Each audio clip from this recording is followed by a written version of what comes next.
खाद्य विभाग की सजगता से ग्राम पंचायतों में हो रहे पीडीएस घपले पर ताबड़तोड़ कार्रवाई की जा रही है।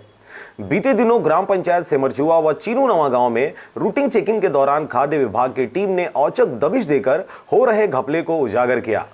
छापामार इस कार्रवाई में चीनू नवा गांव ग्राम पंचायत के द्वारा उचित मूल्य की दुकान संचालित की जाती है, जिसमें 1,50,000 का घपला सामने आया। इसके साथ ही सिमरचुआ ग्राम पंचायत के द्वारा भी शासकीय दुकान संचालित की जाती है, जिसमें 4,50,000 का पीडीएस घोटाला सामने आया है। खाद्य विभाग की सजगता से ग्राम पंचायतों में हो रहे पीडीएस घोटाले पर कुछ हद तक तो अंकुश लग पा रहा है। बहरहाल खाद्य विभाग की टीम के द्वारा खाद्य अधिनियम के तहत कार्रवाई करते एसडीएम को सुपुर्द कर दिया गया है। अभी विभिन्न शासकीय दुकानों की जांच चल रही है। इसी तारतम्य में दिनांक 18/2/2019 तो हमने ग्राम पंचायत नवा गांव केवरी की शासकीय दुकान की जांच की।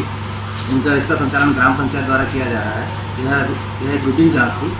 जांच के अंतर्गत में भौतिक सत्यापन जब राशन सामग्री का किया गया तो 52 क्विंटल चावल, 56 किलो शक्कर और 62 किलो नमक कम प्राप्त हुआ।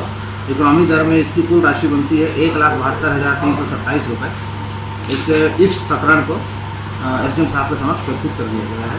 अभी नवागांव सांस्कृतिक मूल्य दुकान नवागांव टिप्पणी और सिमरचुआ के दुकान की जाँच की गई और इसमें नवागांव टेवरी में 1,72,000 रुपये की सामग्री का अफरा-तफरी पाया गया है। इसी तारतम्य में दूसरा हमने 19 मार्च 2019 ग्राम पंचायत सिमरचुआ की जांच की थी। इसका भी संचालन ग्राम पंचायत सिमरचुआ द्वारा किया जा रहा है।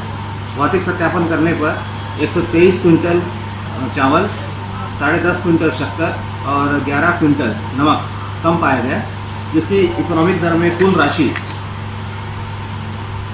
4,50,199 रुपये हो रही है।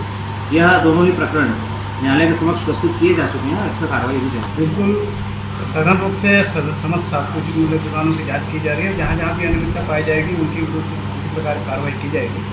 इन दोनों दुकानों को तत्काल सस्पेंड कर दिया गया है और पड़ोस की जो दुकान है उन्हें उसके संचालकों को इसमें अटैच किया गया है। शासकीय उचित मूल्य की राशन दुकान नवा गांव टेमरी और साथ ही सिमरचुआ में अनियमितता पाई गई थी।